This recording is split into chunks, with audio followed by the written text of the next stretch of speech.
ഇപ്പൊ നിങ്ങൾ നോക്കൂ, കഴിഞ്ഞ ദിവസം കേരളത്തിൽ കാവിയിൽ മുങ്ങിയ സംഘപരിവാര രാഷ്ട്രീയത്തിൽ മുങ്ങി നിൽക്കുന്ന ഈ കേരളത്തിന്റെ ഗവർണർ നമ്മുടെ നാടിന്റെ ഫെഡറൽ തത്വങ്ങളെ ലംഘിച്ചുകൊണ്ട് സർവകലാശാലകളെ കാവിയിൽ മുക്കാൻ വേണ്ടി നേതൃത്വം കൊടുക്കുന്ന ഗവർണർ, കേരളത്തിലെ വിദ്യാർത്ഥി പ്രസ്ഥാനത്തിന്റെ സമരത്തിന്റെ ചൂടറിഞ്ഞ അർലേക്കർ എന്ന കേരളത്തിന്റെ ഗവർണറും പ്രസംഗിച്ചുകൊണ്ട് പറയുകയാണ്, പാദപൂജ എന്നത് പരമപൂജനീയമായ ഒന്നാണെന്ന് കേരളത്തിന്റെ ഗവർണറും പറയുകയാണ്.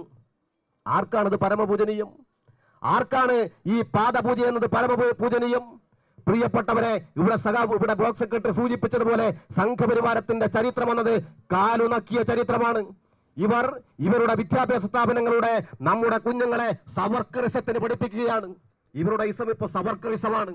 ആ സവർക്കറിസം എന്ന് പറയുന്നത് ബ്രിട്ടീഷ് രാജ്ഞിയുടെ കാലുനക്കിയ, അവരുടെ നക്കിയ ചരിത്രമാണ് ഈ രാജ്യത്തെ സംഘപരിവാര രാഷ്ട്രീയത്തിന്റെ അപ്പോസ്തലനായ സവർക്കർക്കുള്ളതെങ്കിൽ നമ്മുടെ നാട്ടിലെ കുഞ്ഞുങ്ങളെ അതിനു ശീലിപ്പിക്കുന്നതിന് വേണ്ടി ഇപ്പൊ തങ്ങൾക്ക് സ്വാധീനമുള്ള വിദ്യാഭ്യാസ സ്ഥാപനങ്ങളിലൂടെ RSS ഇപ്പൊ നേതൃത്വം കൊടുത്തുകൊണ്ടിരിക്കുകയാണ്.